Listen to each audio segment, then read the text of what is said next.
We are live. So whatever is else going in the background, please mute it or shut it off.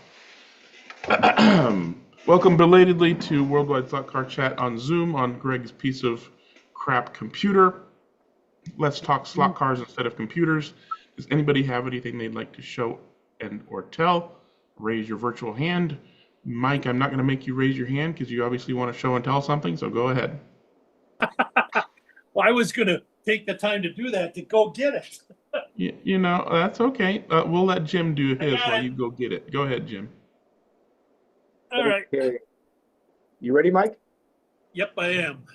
Wait, I'll go. Yep. Okay, well, he's holding it up, so I'm going to spotlight him. Oh, All right. There we go. So this is the new sideways Ferrari 296, or excuse me, Fantasy 296. It's a pretty nice car. I already raced it on Monday. You can see the tape is on there. Standard sideways setup. The original tires on it, the sideways tires, were pretty good. The slotted ones are better, but it's a really nice car. Suits my track really well. Got right down into the 7.3 range, which is near the track record within a quarter second of it.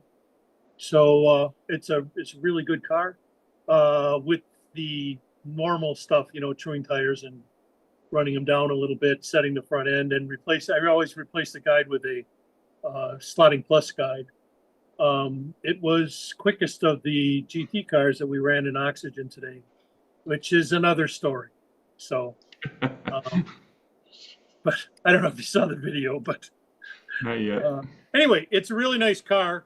The wheelbase is a little bit shorter, and the guide to rear axle is a little bit shorter than the Ferrari 488, the Fantasy 488.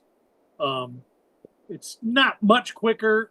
I think the 488 handles just a little bit better. But if you watch the video from the race on Monday, man, the three cars, the slotted Nissan GTR and the two Ferraris, were hanging all together most of the race. So, hey, Mike, on your new 296, what is the diameter of the wheels? okay, 15.8, or is it 17? I'm pretty sure it's 15.8. Just a minute.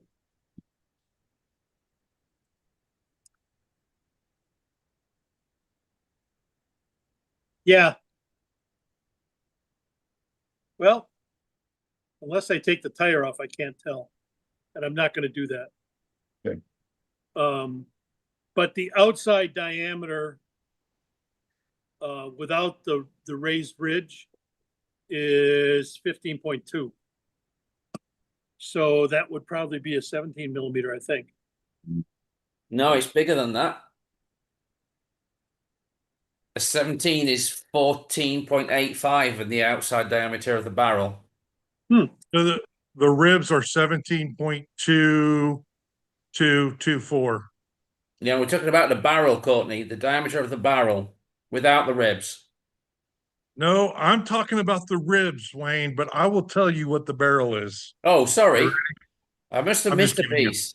I asked what the diameter was, so Courtney gave me the right. So it's 17.2, right, Courtney? Yeah. Yeah, 13.1 is the barrel. Are you They're making- scale 17s. Yep. Are you Oh, measuring but them hold inside? on. What's the lap time? Only the lap time counts. Only the What's lap time counts, Courtney. Only the lap time counts. Thank the Lord somebody is listening. I Well, watched. you got, while you guys are picking shit with the chickens, okay? I'll have you know that we raced those four Ferraris, or four similar Ferraris, yesterday afternoon on our regular Tuesday testing day, and I reported to Courtney exact lap times down to the nanosecond, just like a good soldier. Whatever. I'm the soldier. He's the general. He's like 4-star. I'm Gomer Pyle. That's what you need to know. Any other commentary on your new car, Mike? No, that's it. It was really nice. I think the motor was a little bit slow on this one in particular, or it acts like a car that needs more motor at 12 volts, because I could tell there's more in it chassis wise. If it had a slightly better motor, it would fly. So it Where was did you- really well planted enough that I could hold the trigger down quite a bit. Where did you was where'd you really- get it from, Mike? Where'd I get it from? Yeah. LEB. Okay. Not that But it's a that matters. sideways car, Jagarth. It's got slotted parts, but it's a sideways car. Remember that. Well, I was asking because Courtney's got one too, so I might have to make a chassis. So the sideways GT cars come with a Baby King style motor, right? Baby Sprinter or something They like come that. with a baby Raptor. Baby they call Raptor. it. So it's still a low RPM Right. motor. It's a Okay. low RPM motor. But I standardized it for all my GT3 cars. Yeah. So they all have the same motor. But the baby Raptors, for some reason, seem to be variable a lot. I've had to, kick up a couple of them that were just underpowered. Usually, I'll put a Baby King in them, NSR Baby King in them if it's not good enough with the Baby Raptor. But I don't want to get them, outrageous. The NSR GT3 that I've got, the Mercedes, is definitely overpowered in that group. So I've got a new Baby King ordered for that to equalize it a little bit. So Yeah, if the stock NSR motor is way, yeah, yeah, it's pretty hot. it's ridiculous. Speaking of motors out of turn, even good motors can be bad, right? You're making a point of that. And sometimes they're just lower RPM, or sometimes they're higher RPM. But when it comes down to it, they're fairly cheap motors made in mass quantities. Yep. Even when we're talking about the relatively high quality control of, slotted or sideways or whatever, they're still cheap motors. And to that, one of the guys was complaining about his car the other night, and it being, erratic. And he starts off by blaming his controller. He goes and swaps his controller, and it's still erratic and everything. And we were talking about it. Sometimes motors fail. And he's like, "Well, yeah, I was making sparks." I'm like, Nice. you could have led with that, dude. Okay, If your and motor all is the same. sparking at And all, it says ever. that you're married. Is It- that it- true? Question mark. Thanks for all that, Courtney. And Mute you there, whatever that was about. But as soon as he mentioned that his motor was, visibly sparking, he comes over with his car and a battery on the braids and shows it to me. And in the bright light of this garage, you could see the motor was flashing inside. I'm like, No, bruh, geez. that motor is garbage. What? For future reference, if you see sparks at all, ever, just replace the motor. It's gonna die soon, and probably spectacularly. He was lucky to get any more laps at that point. It'll set your lap on fire before. Yeah, he could have caused serious damage to his car if he had kept doing it. Anyway, so that's a whole, yes, motors fail, just replace them. Yeah. Story. One more thing. In answer to Jeremy's earlier question about the width of the wheels for Revo slots, one that was done off camera, the early Porsche. Hang GT on. Mike, it was done off camera for a reason. Next topic. Go. Talk about it off camera later, All right, will do. or in the text chat, because that's not going on the YouTubes. Okay, so I think you're done. Yes. Moving on to Jim. Go ahead, Jim. Okay, so this is mainly show and tell, but it's partly Club Corner because we're having a race this weekend. It's for slotted classic open cockpit cars, which a couple of which are Can-Am cars, a couple of which are Le Mans cars. We are Team Matra, and so these are our 3 cars. This is a 6-hour enduro. 4 or 5-man teams, depending on how many people show up on race day. We have 2 captains on each team, and then we'll figure out the rest of it kind of when we get there. It's 3 hours in one direction, lunch, and 3 hours in the opposite direction, with total lap times, obviously. And the kicker to this, and the reason why this is show and tell, is that, well, these are the 3 cars that I've got. 2 of these are Ted Esse's. This one I just bought in the process of building, so we'll have 3 cars to choose from. But one of the kickers to this is that driver changes are green flag only, obviously, except during lane changes. But during that heat, you've got, let's say, 5 drivers, 45 minutes, 9 each. So there'll be 4 driver changes. And the car will stop in a designated area where it's not going to get run into. And you change drivers. So being the expert 3D printer that I am and having lots of time on my hands, I figured if I can make a quick change driver's panel, I can probably save almost a lap on every driver change, which could end up 20 to 40 laps at the end of the race. So here's what I did. I built this contraption. That goes to the controller. You'll see that in a second. This is the box that goes to the track. And it's wired with XLR jacks. And you see the magnets here. The magnets are for this reason, because that box is not very heavy. And I want it to stay in place, and I don't want to have to, you can't glue it anywhere. So I use the plate that I use to flatten my chassis, which is a pretty heavy piece of steel. And then the magnets just hold it down. So now you don't have to worry about when you pull that XLR plate that the whole box is going to go with it.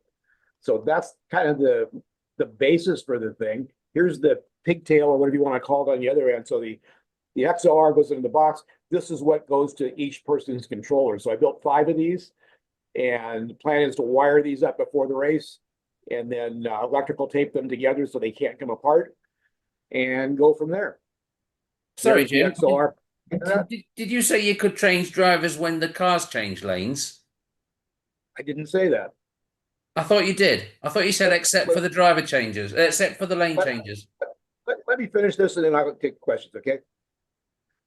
And so there's the whole device, the box with the leads that go to the track, the steel plate that this is attached to by the magnets, and then the plug that's going to go to each individual controller. So that's what I did this week. So in answer to Wayne's question, I don't know what the exact amount of each heat is going to be, but if you do the math and divide it up, it's about 45 minutes. So what is 45 minutes a lane? 3 hours divided by 4 is 45 minutes. With 5 drivers, that's about 9 minutes per driver on each lane. So when you start on lane 1, you will change drivers 4 times to driver 2, 3, 4, and 5. Those are done under green flag. The timer doesn't stop.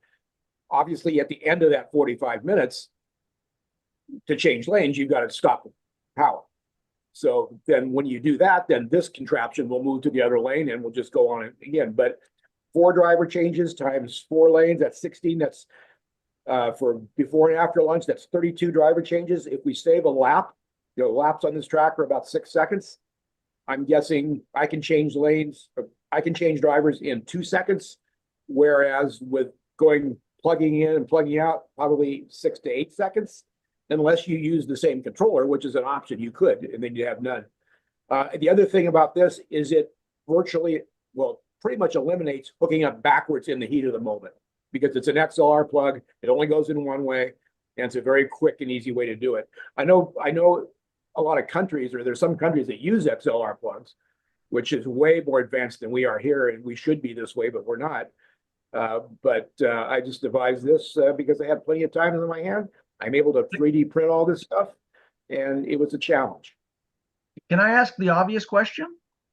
Yeah. Is it legal? I'll find out on Saturday when I get there, because there's no mention. At least until Saturday.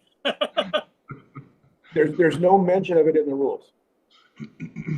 So you're doing a Penske. Well done. You read the rules, and it's not what's in the rules, it's what's not in the rules. Exactly. Yes. Yeah, all the tracks in my area use XLR because of the hookup Much issue. better system, absolutely. It's so much better, but there are still tracks that don't have them. So we basically have most people who race regularly with us have permanently changed their controller to have the XLR at the end of it. But for the rare tracks that don't have an XLR jack to plug into that still use alligator clips, we've made little pigtail alligator adapters. So you plug that into the XLR inline, and then you've got 3 alligators. Or some tracks use the DS controller connector. So some people have adapters to and from the DS banana plug version. But yeah, anything that only plugs in one way and can't be cross shorted is good. Yeah, I'm gonna try to talk Motown Raceway into installing XLR jacks on their panel. You can still have the prongs, whatever. So you have 2 options on how you hook up, XLR or alligator clips. You don't have to say it's only this one. But I think if they did that, everybody would gravitate to XLR plugs in a matter of months. Yeah. Yeah, most tracks do both. And like you said, Greg, you can always have an adapter, an XLR adapter that plugs in that has alligator clips if you go to another track. Pretty easy to do. Yep. Yeah, and on my track, I only have XLRs. So knowing that a couple of guys don't put the XLRs on their controller, I made Alligator 2 XLR adapters, similar to yours, except they're just inline, on wires. The alligators clip over each bolt. And that works pretty good too. Jim, you're gonna like the first person goes, plugs in, clips in with their alligator clips. Does that metal block go with it? Then that's what I was confused about, where the magnet goes. The metal, well, you hook up the metal block with that rectangular box with a cube that you hook up to the lane. No, but I didn't understand where the metal box was going to sit. Like, where's that on the track? Like, is there a station in front of the track? Yeah, it's on the driver panel. There's Okay. plenty of room. I just didn't know how much. I just didn't know how big the driver panels were to stick a whole block of steel right there. Okay, that's why I didn't understand. Yeah, it converts the driver panel into a female XLR. That's what it does. Hey, we're over engineering things, Garth. There's nothing to 3D print if we do it that way. Well, I looked for a smaller. If I could have found a piece of steel, 1/4-inch piece of steel that's like 4 or 5 inches square, I would have done that. But they're like $30, and I already had this, so and it fits there. There's plenty of room on this track.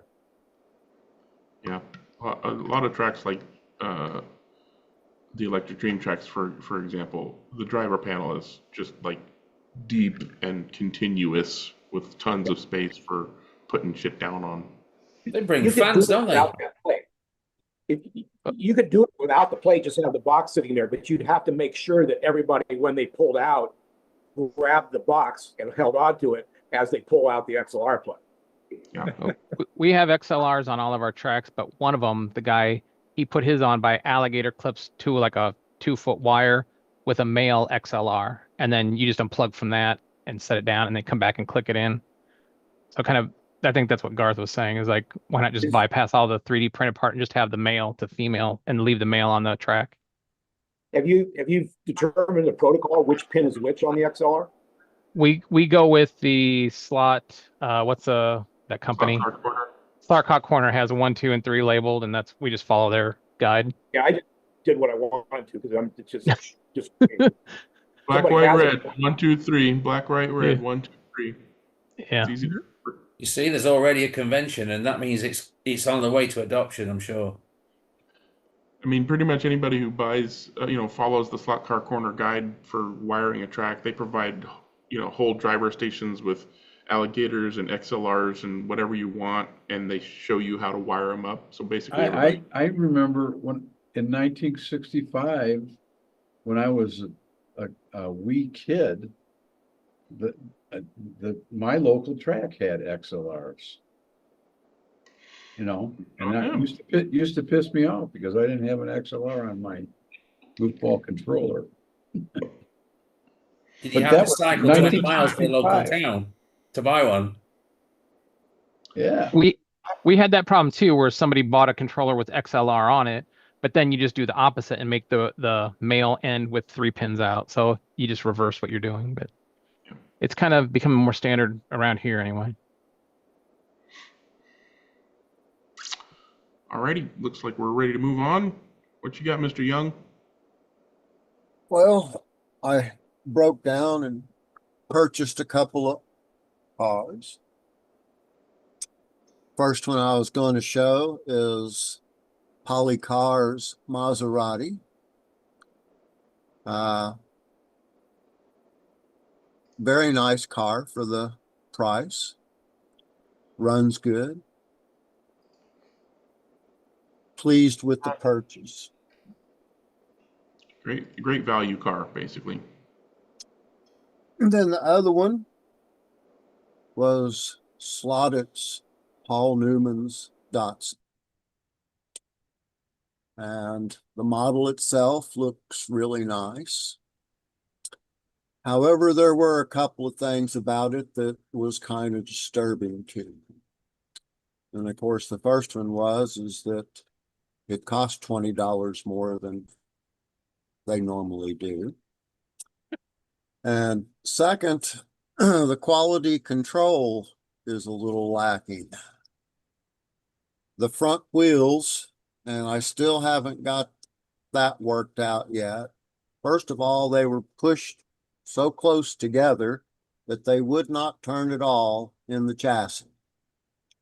And they are still tight to where you can't really get them to roll. And I have separated them from the chassis. They moving back and forth, it has enough play in it where that shouldn't be a problem. But Don, on the one that I got, the same car, I had to clearance the chassis a little bit at the front axle in order to get enough room to fit the axle freely.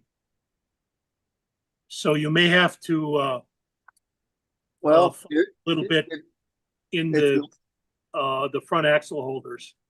Well, the wheels are not touching the body. Yeah, no, right. But where the axle fits into that front axle holder, that diameter is too small for the axle. Yeah.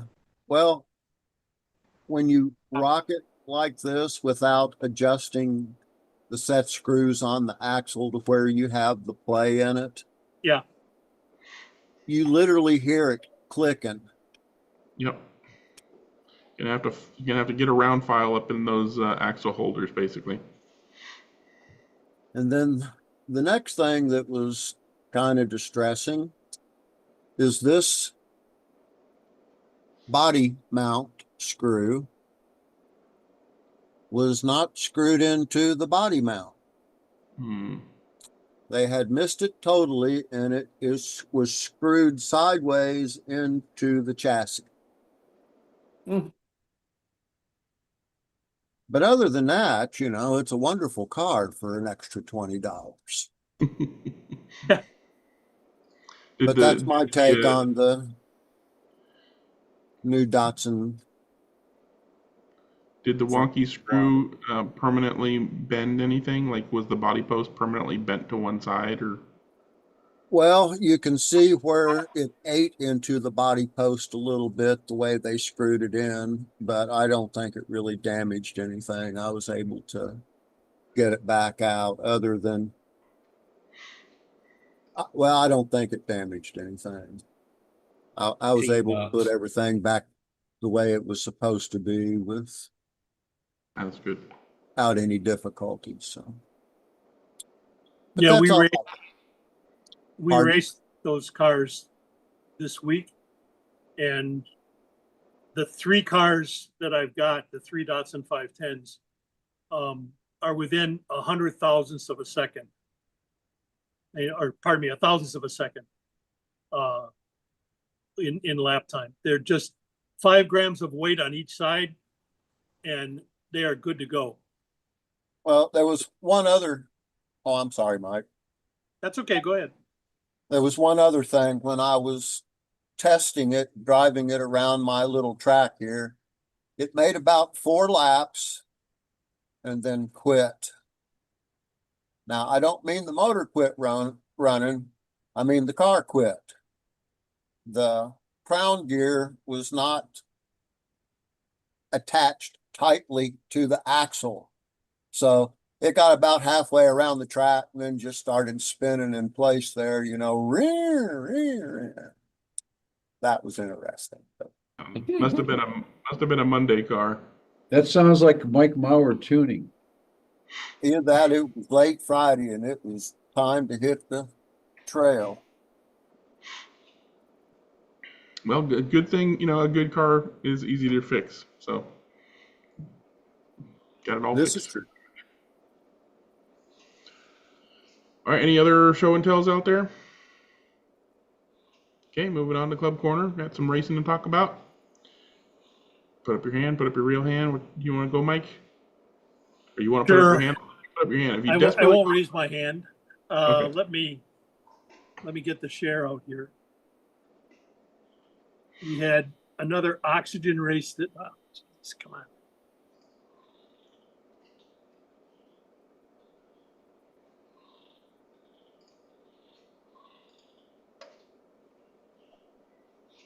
Okay, this was our oxygen race with PC Lap Counter, and this is the finishing order. It was a very close race for when it was, and then I had a problem with the wire on the new car popped out and caused it to be dead, which lost me 2 laps. So I was playing catch up most of the race, but Chiggy and I were pretty close in that entire race. And then at just under 80 laps, we had taken a car off for some reason, and the Shiggy's and my cars went wonky for some reason. They just they would have no control of the controller at all. They were just weird. And I tried to unplug and plug in the dongle to see if that was the problem, but forgot that I have to reset the race program when I do that. So we had to abandon it at that point. And Shiggy had the most. I was a half a lap behind him at this point. So he took the crown, and he was under the weather a little bit. He had physical therapy and was glad to quit for the day. So Joel and I just carried on. We did the Datsuns. The red and white one is the new one, and those cars are really, really fun. They're a little bit. It was pretty hard, especially after the oxygen cars, which you have so much control over, to adjust things to your liking and the braking and that. This is under SSD with PC Lap Counter. So the first thing that happened that was weird is that I had to suddenly change the brakes setup for the drivers back to a different setting after I put it back from using PC Lap Counter for oxygen. So I don't know if that's what's going on there, but when we first tried these cars out for practice, we had no brakes. So I had to reset the brakes all the way to hard. And I vaguely remember that it was odd originally that I set the brakes that instead of being hard so they were hard on, you had to set them to soft to get any brakes. Well, so now I had to set them back, and I don't know what the reason was, what was going on with the RMS to cause that. But it could just be me too. I mean, I tell you, going through that race management system and finding all the stuff that's going on with it sometimes is a little daunting, to say the least. However, I did find the track call. Last time I didn't have a track call with it. This time I did find the track call. It's the same place, actually. I just didn't see it. Since everything is different between oxygen and SSD, but they did say consistent, where in order to get the automatic track call on, you have to go through detection and then setup, and then you can find the track call on off on that page. So at least it's somewhat consistent that way. So hopefully I'll be able to remember where it is now and get that done. I really wish they would set it up so that you could have practice, quali, and race with retaining the same settings, but none of the programs do that. So anyway, it was good fun. The other thing that was kind of screwy is that I set the parameters for the fuel back to where it was before. And all of a sudden we had way more fuel than we thought we did. So we essentially ran the entire 125 laps with no fuel stops. So, and unfortunately for Joel, any adjustment that I designed in the fuel was negated by that. And I beat him soundly as a result. So I tried to use a fuel adjustment to try and equalize us a little bit, because I know he's got more trouble than I do with the track. So I figured I'd try and make it a little bit fair, and but it didn't do any good. So, but we still had fun, and I think Joel has become a convert. He says he really looks forward to doing these races much more even than the 124th races. So that's a good thing from my standpoint. And he shows up regularly. So only if he doesn't have, if he has something going on, then he won't show up. But other than that, and that's all I got. Fun. Yep, good fun. All right. Any other club corners? I have I came in late, but I do have a show and tell if anyone's remotely interested. Okay, this is,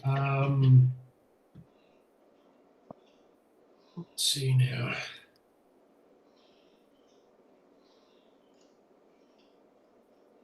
This is what I was attempting. I had a request to build this. And this is, everybody can see that, hopefully? Yep. This is a car called a Lang Cooper.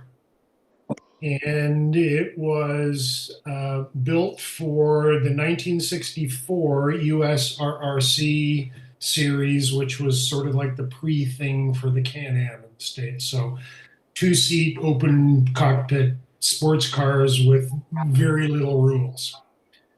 This is obviously a refurbed one, and it's nice, perfectly shiny and all the rest of the stuff. It was, most of you have seen the monogram Cooper Fords / what they call the King Cobra, which is a Cooper T61. And a guy named Craig Lang, this is the Lang in Lang Cooper, bought one of these. And he got a guy named Peter Brock, who designed the Daytona Coupes and stuff to put a new body on it. So this is a Cooper Ford with a new body. And Revell made this kit in 1965. And I had one lying around, and I knew a guy or someone wanted one. So the chassis of these was pretty bizarre. That's how it came in 1960. Well, I've done a few little things to it, but that's what the chassis was basically like in 1964. It was sort of like a monocoque chassis, actually. There's a motor bracket that clicks on with a little C-clip. You can't really see it back here, but there's a little groove in the end bell boss, and this little C-clip holds the motor, which is an old FT16D, a Revell one. And that holds this to the motor bracket. And then this front bracket bolts onto the end bell with two little self-tapping screws. Now, forget the side pans for now. Originally, this is how it came. So the guide, the front axle, the whole thing, the whole front of the car was just held on to the nylon end bell with two screws. Wow. Which was okay, unless you crashed. In which case this little piece of brass would bend and it would go out of alignment. That was your best case scenario. Worst case scenario would strip the holes in the nylon end bell, or twist the timing, or something like that. So he wasn't particularly worried about being an authentic car and being completely original. He wanted to run it in some vintage races. So I sort of came up with a way of helping him out. So here's the front bracket. and the rear bracket. So I just soldered on some little tubes and put some thin piano wire rails in here, soldered front and back in these little tubes. So this helps take the torque and the stress out of these two little screws. So made it a much more integrated chassis. And then when I had these rails installed, I thought, you know, these cars can always benefit. These motors are pretty beefy. They're pretty strong motors. And you got little skinny tires and a pretty high center of gravity, yada, yada, yada. So most of the old vintage stuff could benefit from some side pans. So I just soldered on some 040 pans in between there, which really help things out. It still uses the old original 1/8" axles. These are all 540 threaded, so they go on, they thread on with little lock nuts and stuff like that. Having said that, when you align everything and glue and true all the wheels and tires and do all the rest of the stuff, it runs around perfectly nicely. So if you remember that first picture, why can't I do this? Why are we doing you small? I want you to be small for some reason.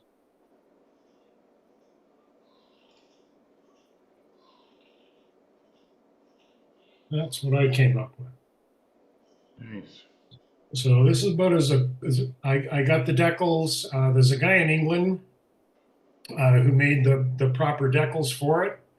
I made a couple of little bits. I took the injectors out and put proper little injectors in there and stuff, but the color seems dead up. This was taken outside on a cloudy day, so the colors are a little washed out. It's a little bit more vibrant than that. And I did it in a semi-gloss, which is a little more appropriate from a car built in 1964. And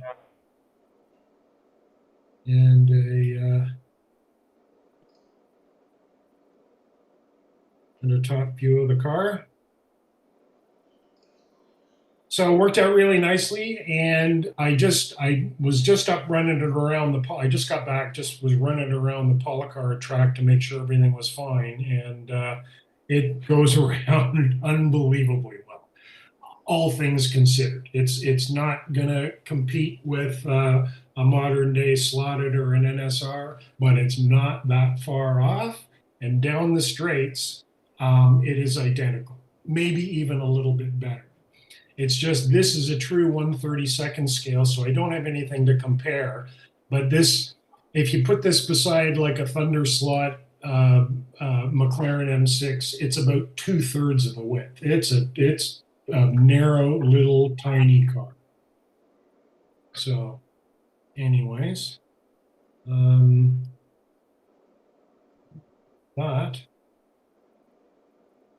But wait, there's How does that? there What we are the go. brakes like on that old 16D motor? Sorry? What are the brakes like on that 16D motor? What are the what? Brakes. The braking. The brakes, the brakes are fine. Again, everything, what you've got to do, you've got to gear them appropriately. So this is geared close to 4:1. I've got a 7-tooth pinion on it and a 28-tooth crown. So at 4:1, it goes down the straights with a little bit better than a 25K current motor, brakes well. But if you gear these like you would a normal modern motor, they have no brakes whatsoever. Now, having said that, that's a 60-year-old motor in there. I did open it up, I trued the comm and zapped the magnets back up to where they should be. So it's fine. But brakes in any slot car motor generally are a function of not knowing how to match the motor and the RPMs and the torque with an appropriate gear ratio. Those are the biggest elements. You know, the little FF050 motors that some guys are using now The Professor Motor ones, which are 35K, really not great much torque. I use, 6-tooth pinions and 30-tooth spurs, and they're like little rockets and they break great and all the rest of the stuff. So anyway, that'd be me. Beautiful cars as usual. Oh, what's Don showing off? You got an original chassis there? Well, that's Yeah, what. that's the Chris was 24 talking scale version. Yep. And they're basically the same except size. Just a bit longer, a bit, yeah, and that's got the Arabelle motor in. That is actually worse because it's longer and there's more leverage on a longer chassis. Those actually bent and twisted even more than the 32nd scale one, but that's the same motor. That's an SP80 right out of the pack. Great little cars. Don, I'll buy 4 of those from you for $4 a piece.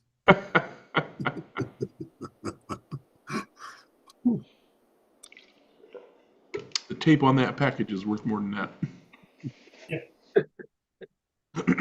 All right, thank you, Chris. Wonderful to see. Yep. Jim, go ahead. We had our monthly race at Fast Track Hobbies, which is a pretty good sized track. I think it's like 130 feet or so. So it's for our cars, it's the biggest track we run on, and it's a nice flowing track. And the reason I'm showing this is we had 4 classes, we had 9 people, so we had an okay turnout. But this car, the Scale Auto, set a new absolute all-time track record on this track. And so we're going faster than ever before. It is a Scale Auto chassis with an NSR drivetrain because that's what we require. And one of the reasons I'm showing this is how I did this. I've run this car before and it's been very fast, but I changed one thing because we're allowed to now. And I changed to the slotted modular gear in the correct number of teeth. Yellow is not the right gear. But the slotted modular gear, replacing the stock NSR gear, made a noticeable difference in the handling of the car. And so that's kind of why I put that up. Not so much that it's a new track record, but how I got there. So all this little stuff adds up. I think there's less vibration with this gear. There's much less slop in the drivetrain as far as the gear mesh goes by running the modular gear as opposed to the standard gear. So that's just a real quick one for me about what happened last week with this car. So scale auto car and NSR drivetrain and slotted gearing. NSR motor, slotted gear, Right. Scale Auto car, because we allow Scale Auto and NSR in the class, but we require you to run the NSR motor just like Electric Dreams does in a lot of classes. So everybody's on the same playing field, and we require the NSR stock gear ratio. But the gears are open. So I've got the NSR motor, slotted gears, and interestingly enough, it's the NSR tires and wheels because you can run either on either car. So it's kind of a hodgepodge of stuff that just happens to work on this. Those are the stock wheels off an NSR, but they're narrowed to the width of the wheel. When you buy an NSR car, the tires are 13 millimeters, the wheels are 10. So I've narrowed the tires to the width of the wheel, which looks kind of funky because it's a real narrow wheel, but on this sticky track, it just rolls the corners incredibly good. So you answered my question, Jim. That's normally a spray glue track? It's been spray glued for 30, 40 years probably. And we do clean it. It's clean with whatever they use to clean it before a 32nd scale race, but it's got so much residual glue on it. It's just super. Yeah, you're not getting rid of so that.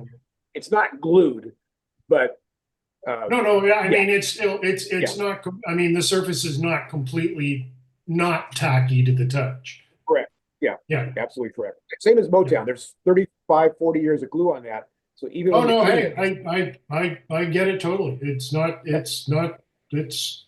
coming off. Yeah, I didn't want people to think that we spray it for this track. We don't spray it. So no. You couldn't. You wouldn't get around. Oh well, you would, but you'd come off on her. You'd tilt off on every corner. And if you didn't, the motors would burn up. Yeah. What was the last picture? Oh, it was just a diagram of the gear, the way the gear works. How the modular gear works. You know, I'm sure Chris will agree. There's a better way to do this and just run a regular crown gear and space it from the outside so it can't move. But Well, our rules don't allow that. We have to run the gear with the motor shaft in the boss. So if you have to do that, this is the best. There's actually a better way to do that, Jim, as you space it on both sides. Well, that's what I meant. Yeah. Space it on both sides and run a gear without a boss in it, just a straight regular crown gear. But we don't. Our rules don't allow that. So yeah, I mean, on the principle here is if you have running on an inline, running with a typical gear with a trough, whether it's from Slotted or NSR or whoever it is, if there is lateral play in the rear axle, when you go around right-hand corners, the motor shaft, which is a centering device, touches the wall of the crown gear, and on right-hand corners, the motor shaft is spinning in the opposite direction to the crown gear. So you get tons of wear and tons of vibration and tons of all kinds of stuff. That's typically when, you get questions on forums. Guys say this is all this bronze dust on the back of my car, and it's got to be coming off of the pinion gear. No, it's not. It's coming off of the bronze wall of the trough.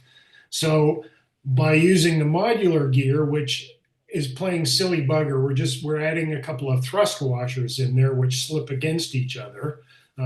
Yes, that's a big improvement, but getting rid of those altogether and just letting the teeth of an inline mesh with the pinion teeth supported on either side with bushings is a better way to go. However, the modulars, for most, putting spacers and getting the right amount of play and getting them over the axle and in between the bushings and all the rest of the stuff is a pain in the ass. It's worth it, but it's a pain. The modular gears go on. When we started with the modular gears down at Electric Dreams in the Group C cars, the modular gears came with 3 of those plates. Yeah. And we noticed that 3 wasn't enough. And so that's why they now come with 4. That actually came out of the first slot at Nationals from a friend of mine that discovered that. Right. Yeah. And having 4 plates in there, it doesn't eliminate it, but it takes out that lateral slop. Right. Huge compared to the regular gear. Oh yeah, no. I get it totally. Yep. Yeah. It's the modular gears. If you're a little bit impatient or if you're a little bit ham-fisted, those modular gears are spectacular. Or if your rules suggest you have to use one, they're great things. You can raise the bar a little bit by using cut the troughs off or cut the motor shaft off and space the rear axle, which is a better way to go again. But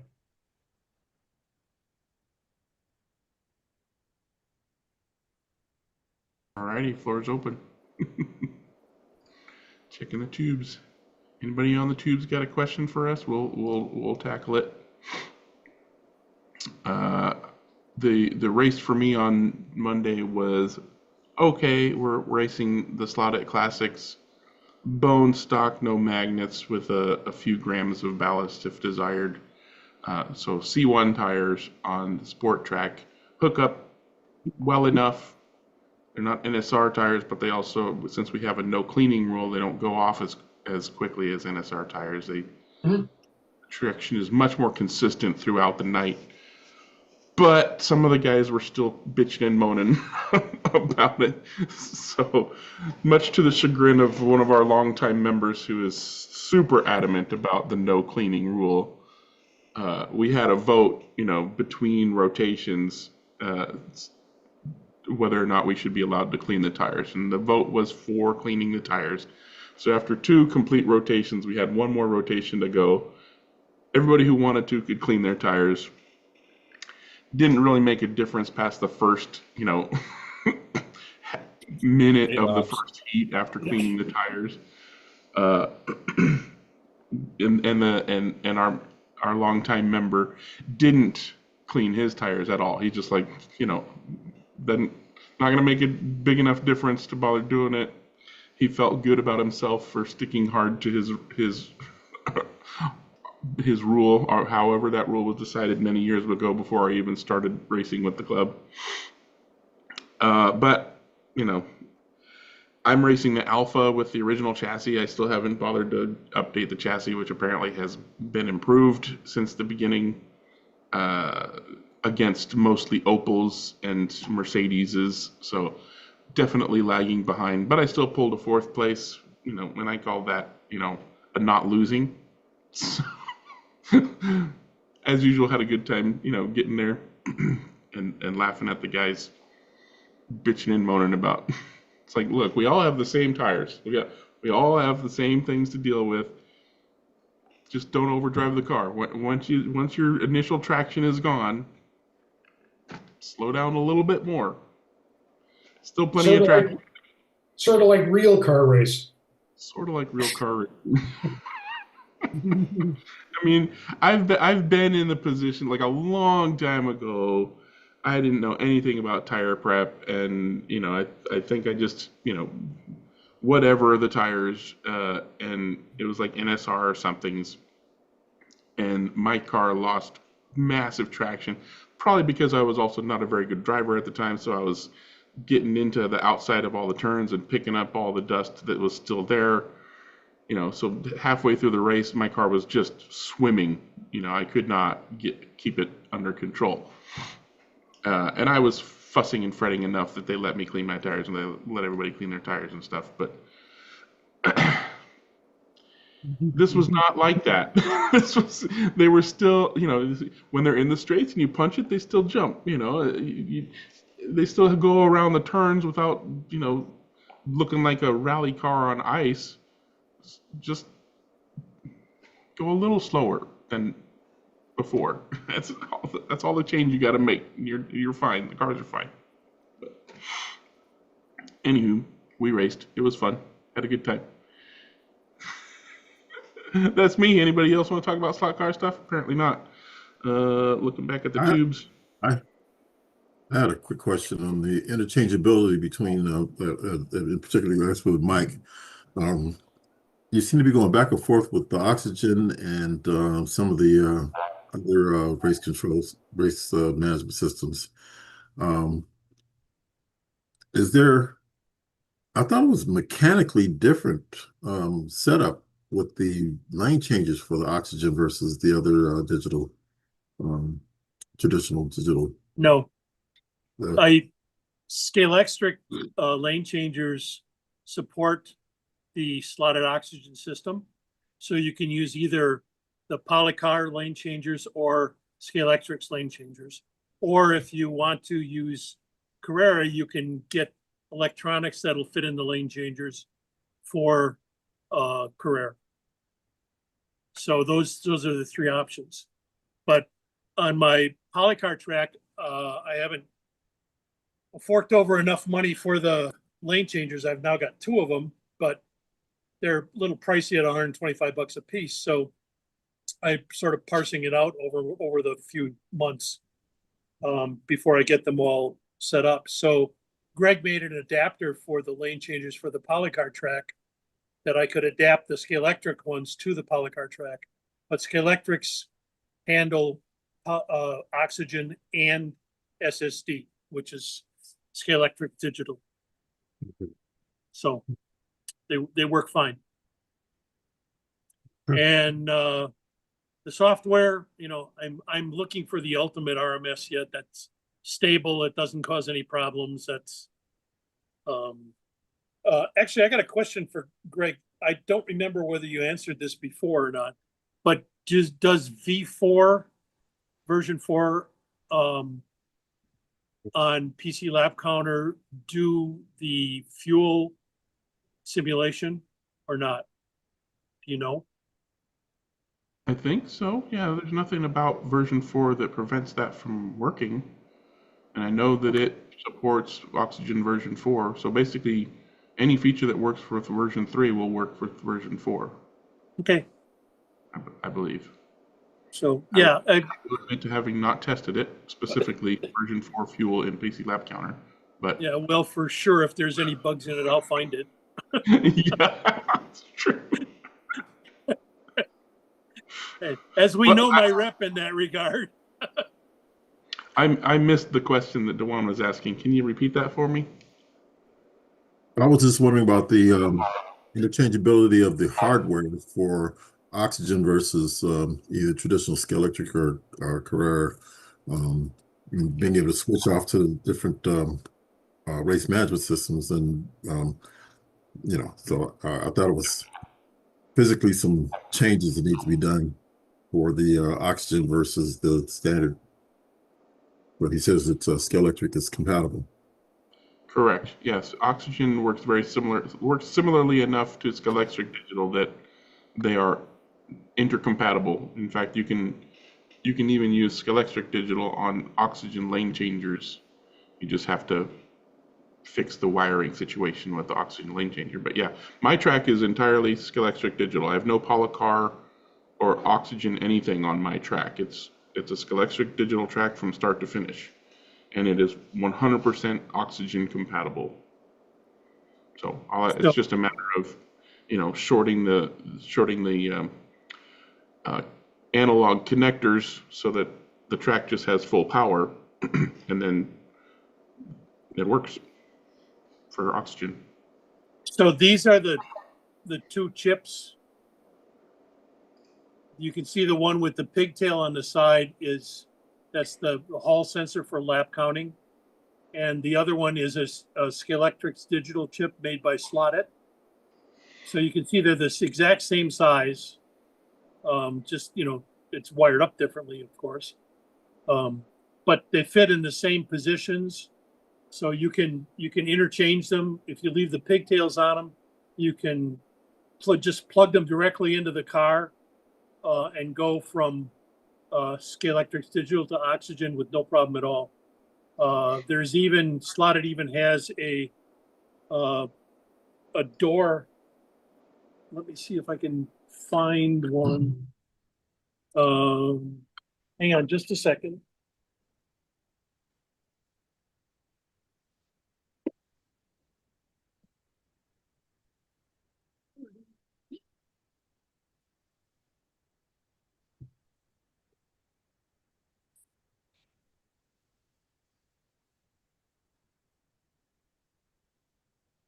This is the Scalextric chip that's been taken off the door. There's a door that fits in the hole on here for the Scalextric system, and you can fit the Slotted chip, the SSD chip, on a door that just bolts right into the Scalextrics and then just wired up. So if I could further ask the question, so interoperability between manufacturers, the Scale Auto, with Scale Auto follow along the lines of Scalextric and be compatible with Oxygen, because I know that Scale Auto is going to be coming out with their own. you can use the haven't only come out with difference it is yet. the lane changers. I don't know. Scale Auto doesn't have any lane changers yet. They have it in their catalog, but they don't have it physically. No, they don't have that. I don't know whether they will Yeah. follow along in the same way. The, But the last thing that I heard about the Scale Auto lane changers is that they would be compatible with Scalextric and Carrera, but they don't specify how, right? So that could mean that they're going to supply the lane changers with all the electronics necessary to work with either Scalextric Digital or Carrera. Just put them in your layout that has whatever, and it'll work. They could also mean yank the control, electronics out of a Carrera track and stick it in our track, and put in Oxygen electronics, and You know, they made it so it's easy to put the electronics into their lane changer. So we don't. That's what we don't know is what do they actually mean by compatible, because they're not on the market yet. My hope, because a plastic track is supposed to be turnkey. It's supposed to be plug and play, put it on the floor and go. My hope is that their lane changer has the necessary electronics to work with both Carrera Digital and Scalextric/Oxygen. It can be done. Why they would go through the trouble and expense of designing something like that is beyond me. But if that's what they're saying, then that's what people are going to think. So that's what they should be doing. And then throw in their polycar. So polycar again is going to be the same as Scalextric, the same. Yeah, polycar lane changers are Oxygen, which are Scalextric near enough to Scalextric to be fully compatible with Scalextric. Yeah.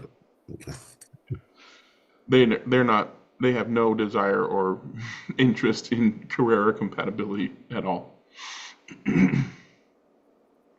Okay, I'm sure we can swing back around to more of that talk, but we got hands up. So what would you like to talk about, Jeremy?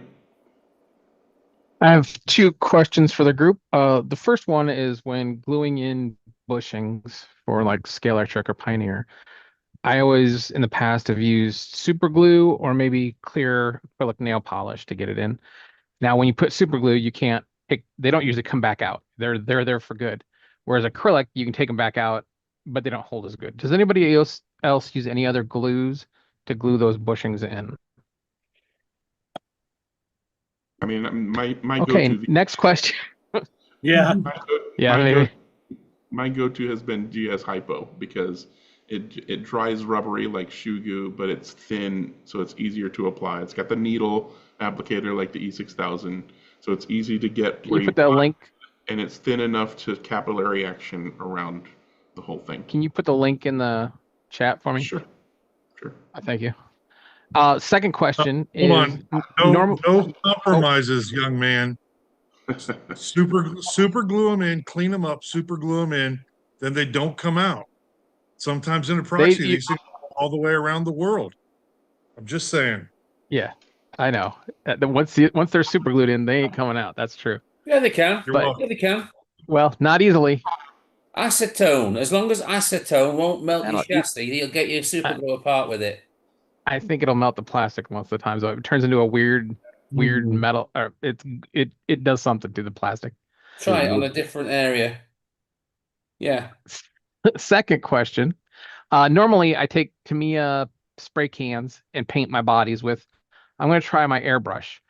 Can you do this? Can you do a slot car that's going to hold up to abuse with a water-based acrylic paint through an airbrush, or should I try a different paint if I'm going to try it with an airbrush? It's not only the paint, Jeremy, but it's also the clear coat, to be honest. Okay. Yeah. So does it matter what kind of paint you put on a base coat down? Not really. Like I like using automotive lacquers.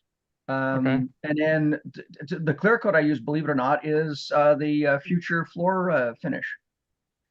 Everybody loves that Future Floor Wax. Yeah. Yeah, it works. It works great. The other great thing too is you can, because it's self-leveling, you don't have to spray it. You can just brush it on in light coats, and it works. It works a treat. If you are racing your cars and you have lane stickers on them, do not use Future Floor Polish. Do not use Future. Okay. Do not use Future Floor Polish.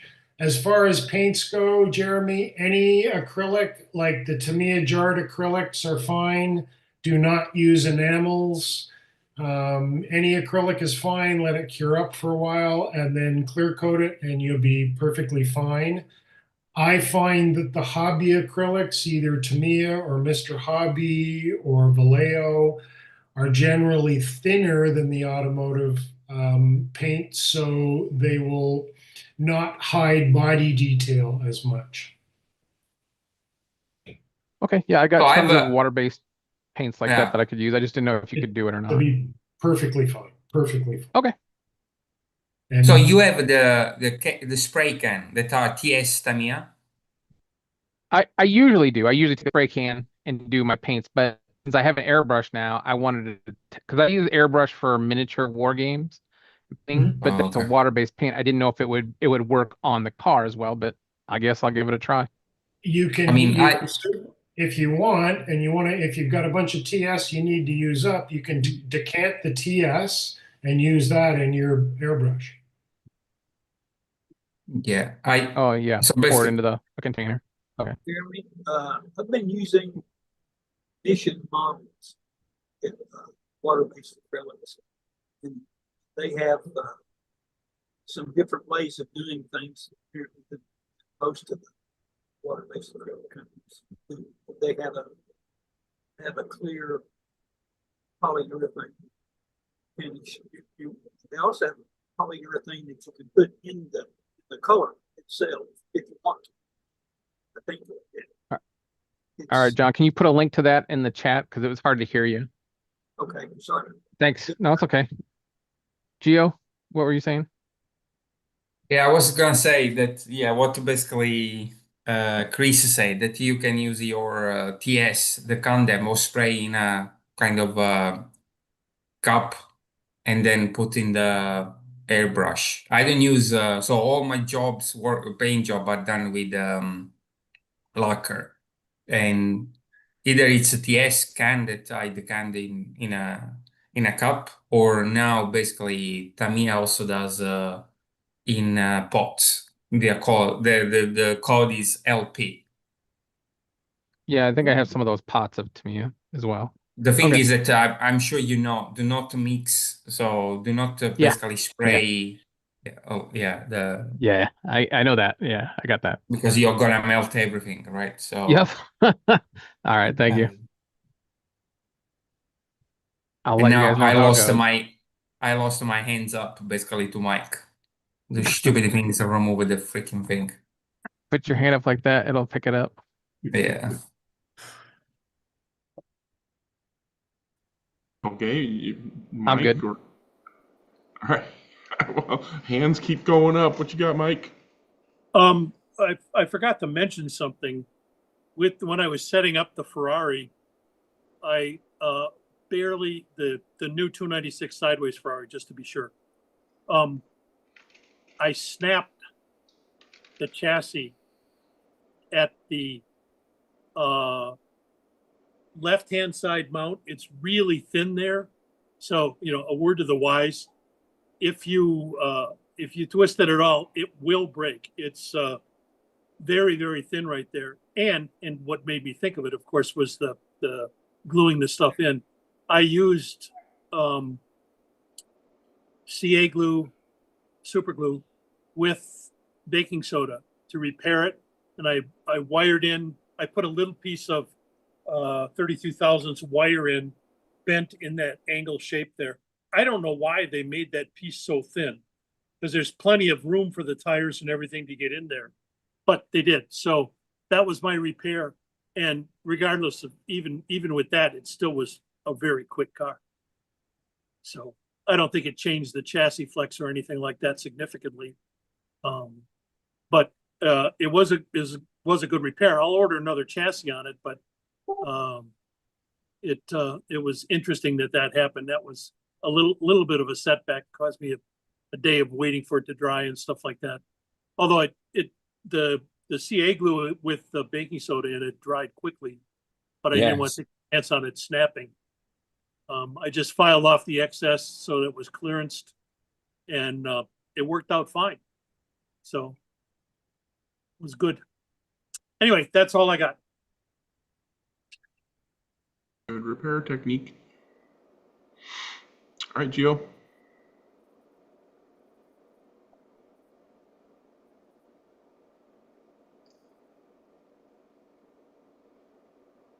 Okay, guys, can you see the beautiful Ferrari? The big red blob? The beautiful Ferrari. Okay, so this is kind of a bit of a recap on the 296 from Alan Slot. I don't know why last week people say that this was a kind of a car that was not on par with NSR or slotted or scalado. I think in terms of uh, let's say technology in the car and chassis, I think it's on par with those other GT3 manufacturers, let's say.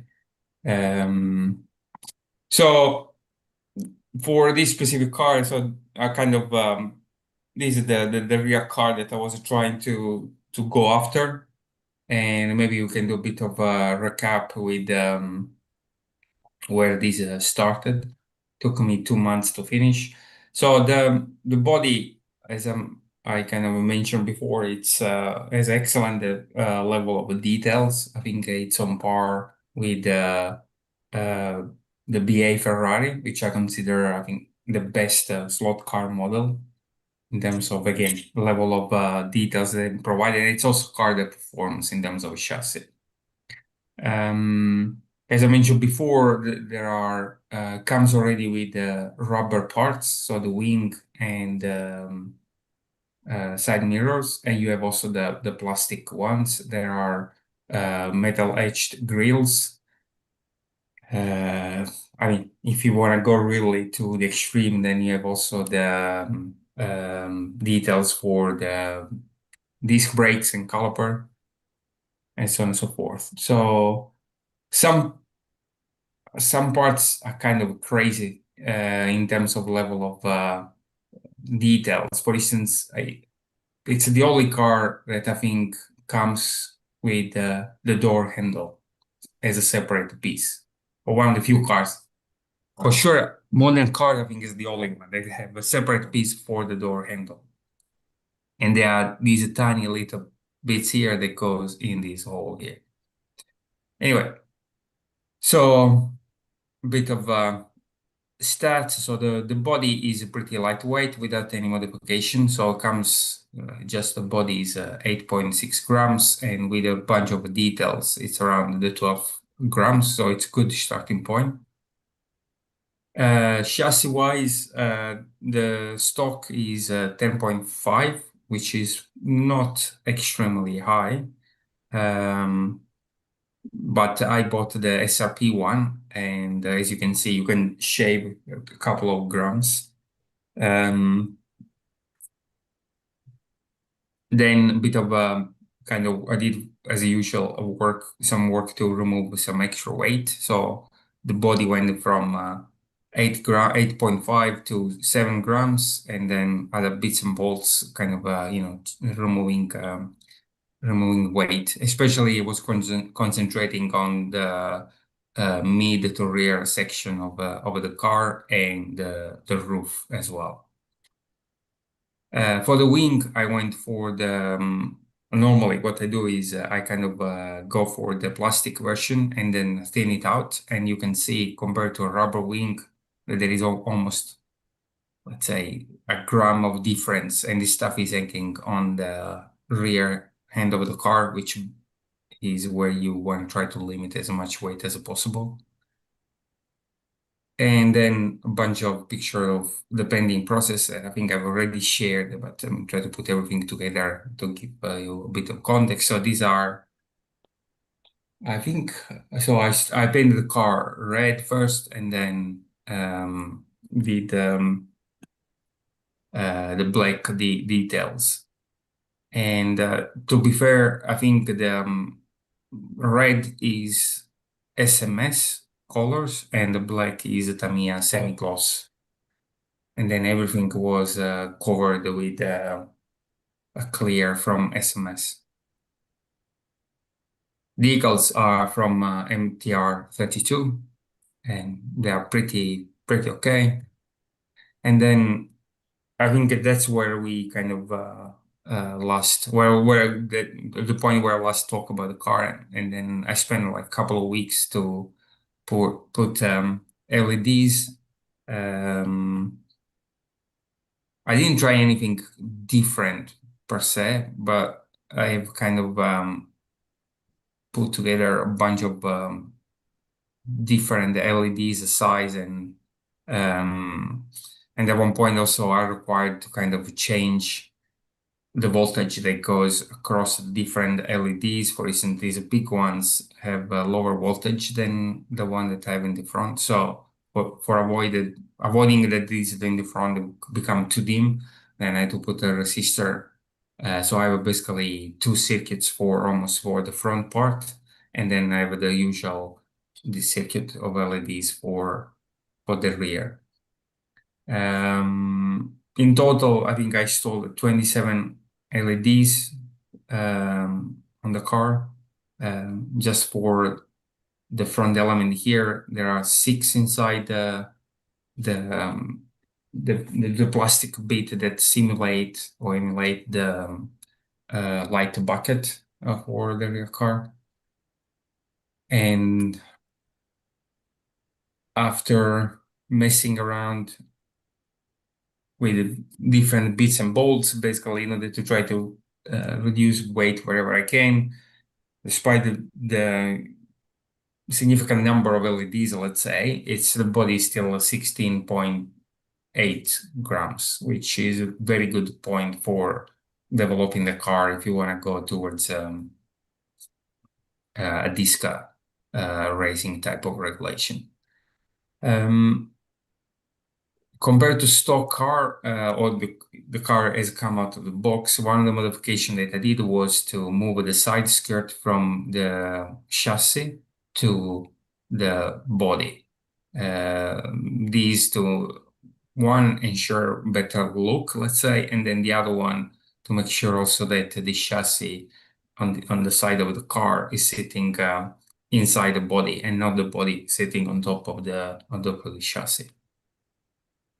Another things that I did was also to I didn't use for the interior the one coming from the car, although it's a Lexan and lightweight, but the level of detail is really bad. So I used a sideways interior, but I did a mold. I like formed the interior using the interior of the sideways 488 and fits perfectly. I don't believe that there is a huge difference in terms of details, not at least that we can see once it's installed.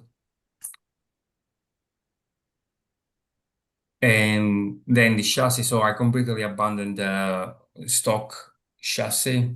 I really don't like the pod per se, so I went with the standard configuration that I normally use with SRP and then 1 millimeter offset slotted pod. And then the rest it's basically standard. I mean, nothing really kind of crazy. And overall weight, so it's the chassis, again, there is no extra weight at the moment in the chassis.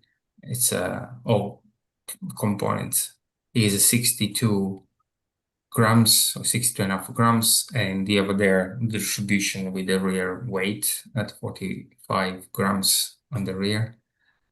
One thing that I'm not sure what the heck is going on is that so in the rear I use ball bearings, and they should be for 238 axle, but I'm not able to fit a 238 axle. So in fact, what you see here is a full axle, steel axle, NSR chassis inside those ball bearings. I know that Wayne told me to kind of use sandpaper to kind of sand the axle. I tried. I mean, after a while, I give up. I mean, I was not seeing any kind of progress. Chris. It's not a good practice. Generally speaking, I use the Slotting Plus axles, and they fit all the bearings. Slotting Plus, I think, are closer to NSR than they are to slot it, but it varies. I'll get a ball bearing race out with a flange on it. It'll be tight on a slotted axle. I'll go in the pot and get another one, and it'll fit. It's a weird thing. They don't always get the idea the bearings identical, but I can't tell until I fit them on the axles. It's always handy to have a pack of 10. Yeah, I mean, well, I Giovanni, took randomly from a pack of 50. Yeah, yeah, yeah. You have got a Yeah. big pack. I remember. Yeah. Yeah. So, and these are the ABEX 5, I think. Yes. Yeah. Yeah. You got So, quality ones. and I was using the Slotting Plus titanium axle. Oh, well, I Could don't not struggle go with that wrong. one. yeah, So, Giovanni, so where do you get these microbots to go in there and install these 27 LEDs that you have in this thing? How in the world do you work on that? what do you mean? With my hands? He has tiny hands.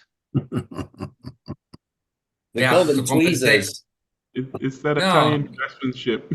It's microbots. You got to get some microbots. Come on.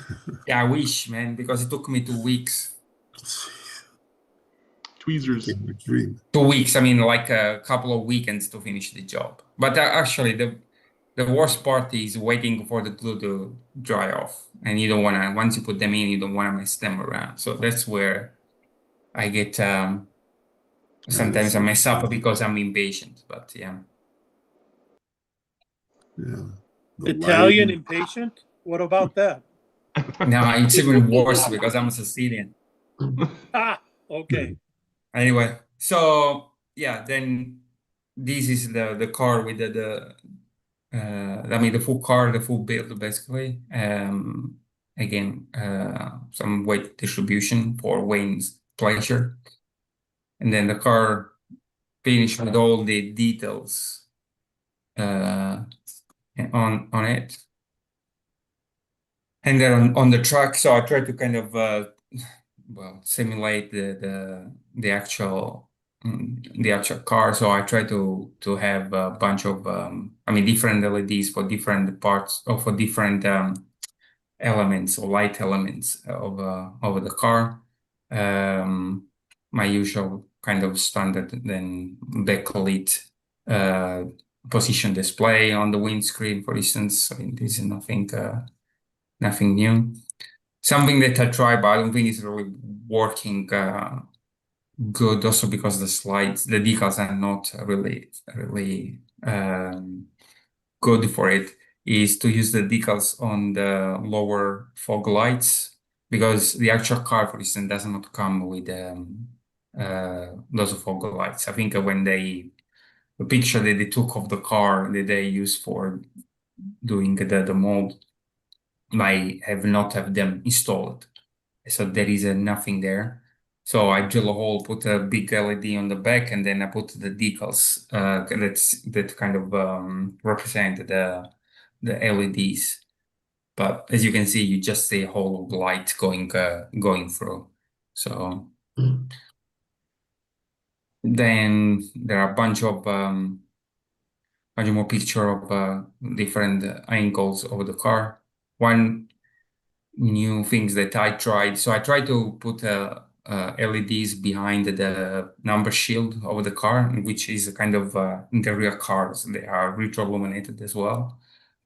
But for this one, I also put them on top on the roof because if you have the shield there, why not? So it can give helps with the visibility. And then something else that I try, but I don't have. Yeah, these are the best pictures that I have. So I was watching some videos of the Australian V8 cars, and these cars they have red. I'm not sure if they are brake lights as well, but they have the lights on the wing supports on the top part, and I thought that's really cool. So this GT3 does not have those, but I decided, yeah, let's put there also because as we find out with racing in the Cadillac, the hypercar, having those vertical LEDs can help even when the car is coming towards you, you can still see the LEDs and can help you basically assess how the back of the car is doing. I mean, I didn't experience that. I think that was feedback from Wayne. So I was seeing whether these can be replicating on a GT3 car. I must say that maybe it's not the case. I've not raced the car yet, but I've done some laps, and after a while, I mean, the car is as fast as, or even maybe a bit faster than my sideways or 8.8, which is at the moment my fastest car on track. So that's all, basically. This car is done. In Now I'm waiting. French. I'm waiting for the sideways 296, but I saw some picture and it doesn't look as good as this. Wasn't that what Mike had? Yeah. I don't know. I didn't see my car. Just Yes. I'm Yeah, that's what I've got. I thought it looked okay, but I'm not a stickler, so.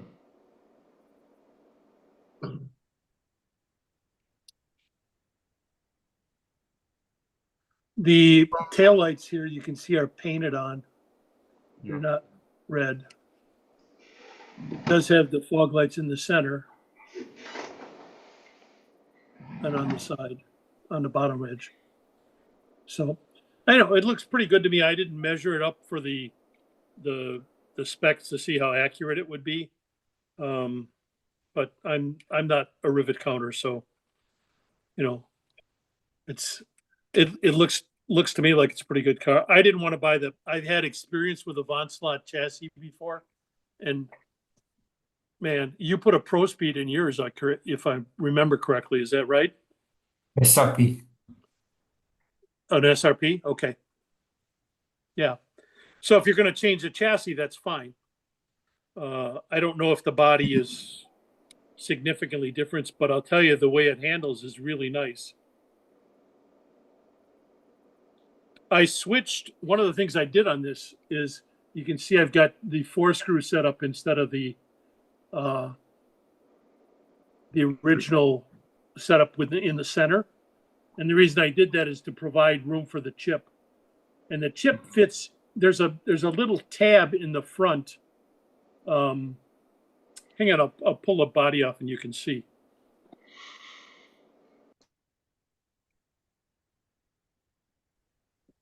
I had So wondered about before. one of the things that I like about the Allen slot body, I mean, apart of the metal etched grills, because then you can put LEDs behind it, and like I did in the front with the blue one, with the blue LED, so that it shines through. And the sideways, I think, is just a piece of plastic there. So the other thing is there are a bunch of pieces that are from the body that are in critical parts, but they're separate parts. And so basically there, I played a bit of tricks that I can talk after basically the live is over, in order to, to make the body more performant, let's say. Yeah. If you look real closely, you can see just next to the white connector, just behind the front axle there, there's a tiny tab that's on the chassis that if you put the chip in reverse and cut the center mount of the pod out, you can just slide the chip in there and it fits perfectly. With the LED or the IR LED in that hole right there. Is that the way you've got that mounted up there, Mike, now, with the infrared in that hole? Yep. Quite far back. Yeah, it is quite far back. The sideways cars don't really lend themselves to oxygen chips very well. Yeah, you can do a lot of damage in that area trying to get an oxygen chip to sit in portrait mode. Right, except that I put it reversed so Yeah. that the LED is just in front of the pod, and it works fine for lane changing. I don't have any problem with it at all. Yeah. I like the infrared as far forward as possible because I just think that's optimal. I agree. I like the chip as forward as possible. Yeah, I like the chip forward. Yeah, for say all the reasons, weight distribution reasons. So Sideways are always difficult. The weight distribution on this is exactly 60-40 with the 60 in the rear Yeah. and 40 up front with it set up this way. I raced it with no weight at all, and it was planted like crazy. So I was actually surprised. Normally, when I get done with a sideways car, it's generally around 59 Yeah. at the rear.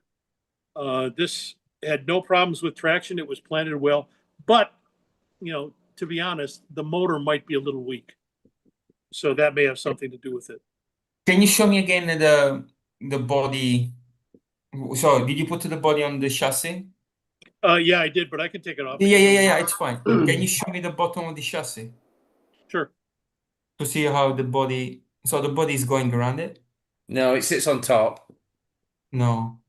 No, Yeah, the body's going around it. It doesn't sit on Yeah. top. Good. That's good. You can see the side. What Mike's not told you that is you see near the back corners of the chassis there's some empty screw holes.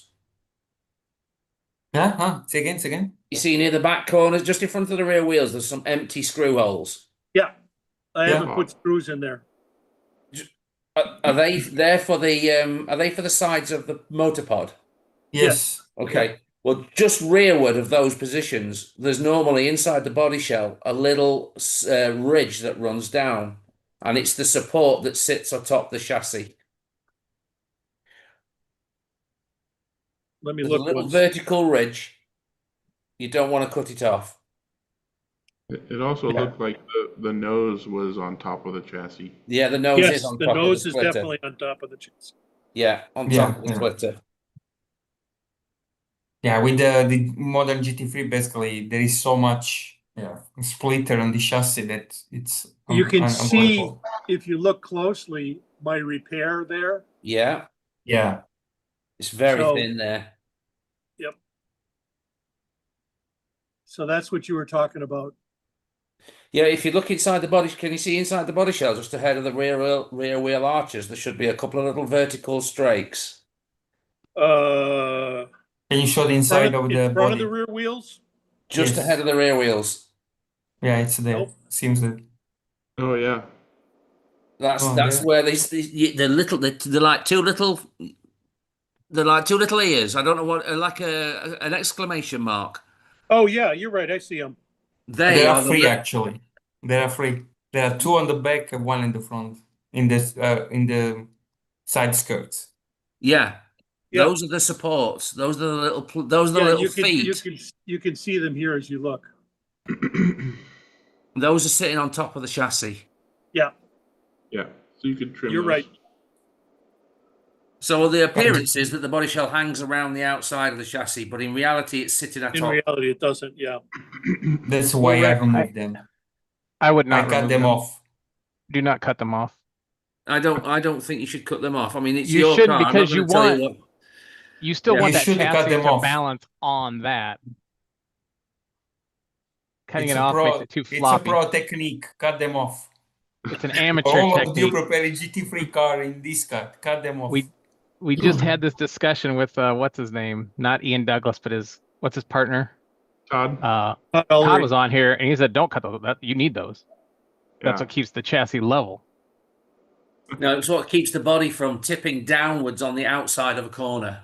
Yep.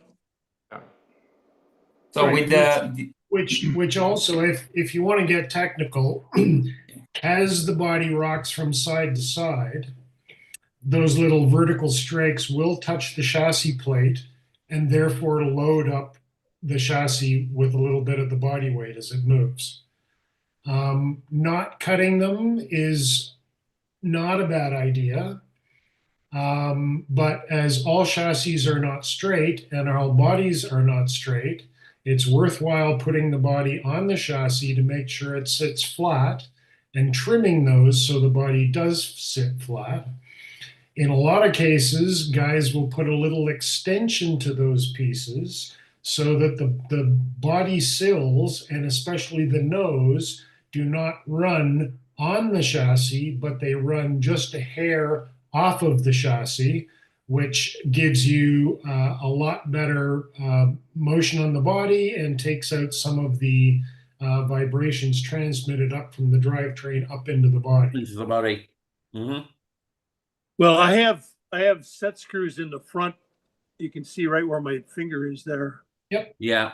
I've got set screws in there that to keep the front above the chassis. Yeah, so flip it over the other way. And let's see the nose. Okay, is the nose of the car touching the chassis plate? No, Okay, it's just a hair off? just a hair off. Okay, and that's how you want it set up, because if the nose of the body touches the top of the chassis plate, that's really another vibration point that can be transferred up, and it also impedes the side to or the rock in the body that you get. I mean, the front of the car is still sitting on the nose, let's say. No. On the front, wait, on the front part of the car. But it's basically the weight is transferred through your set screws. Right. It's not at the very front, it's at the sides where Right. where the screws are. Yeah, So you're not holding up because of those supports on the side of the body. You're holding up because those set screws in the front are lifting up the front of the car. Correct. So basically, they're still pulling up or pushing down on the front of the chassis. It really doesn't matter whether you sit the body shell on the splitter or on those grub screws. You still got that transmission of vibration up from the chassis into the body shell. The only way you could avoid that is to potentially Shut up, Wayne. Shut up. Don't share everything, man. yeah. Share everything. Okay. Come on. What is this? No, we can do this after the live. So do you think the competitors are watching? If you want to know more, become a Patreon. Exactly. We have a channel. Become a Patreon. No. YouTubers who think they need to get even more information need to come to the Zoom so they can hang out before and after the live and get the true nitty-gritty. Get the true nitty-gritty. Exactly.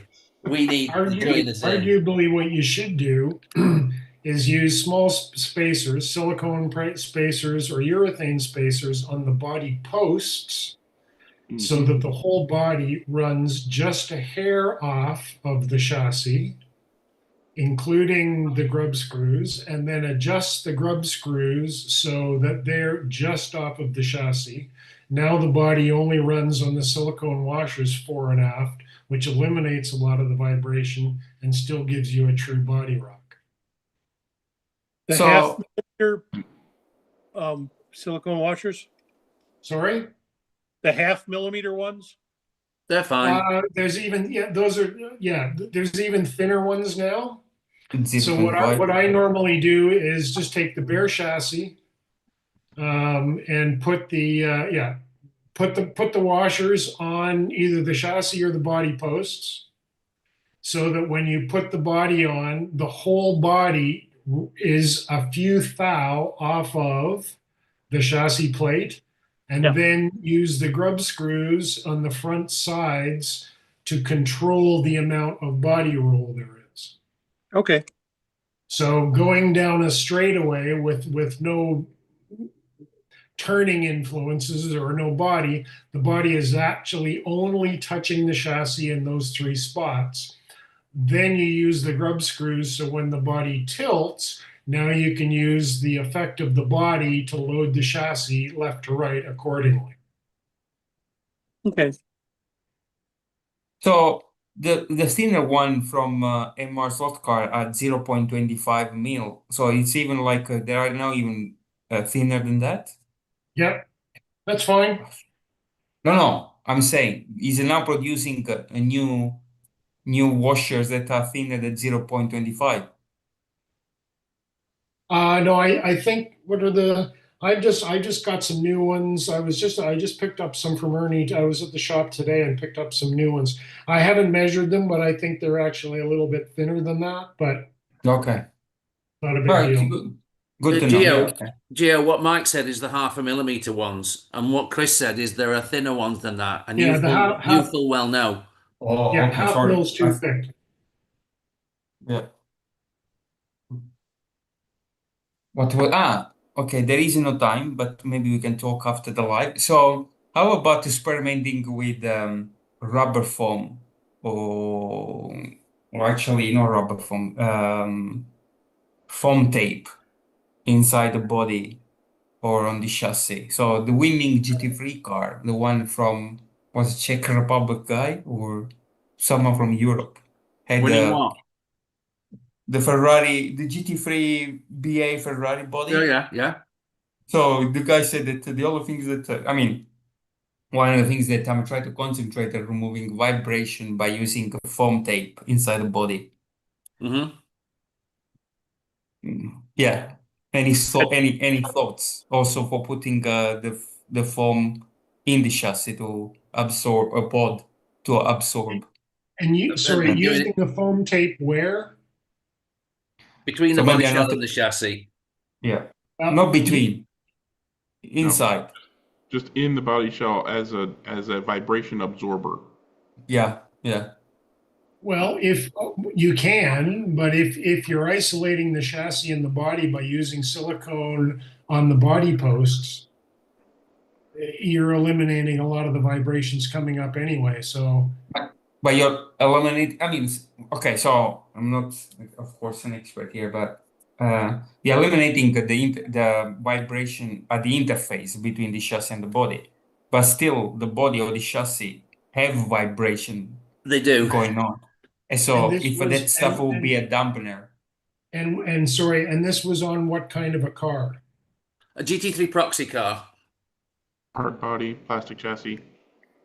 32nd, 24th? Yeah, a GT3 proxy entry, Chris. That doesn't tell him anything about the car or the body or the chassis. so it was a BA body, was a Black Arrow body. I don't remember if the chassis was original or was using another kind of chassis, but I remember that the guy was saying that the main thing is running for him was to run a chunk of foam tape inside the body from the front to the back.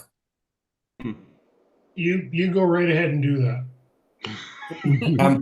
I'm doing it.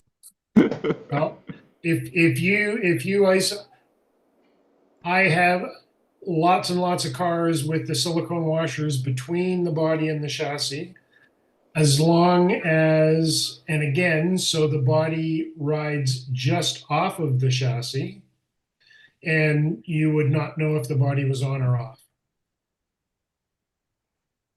Because it's the silence is deafening. Yeah. And who was it in the GT3 proxy? PKCZ, wasn't it? Car. PKCZ, I think. Okay. You know who that is. I do know that, and I also know that he doesn't build his cars. Okay.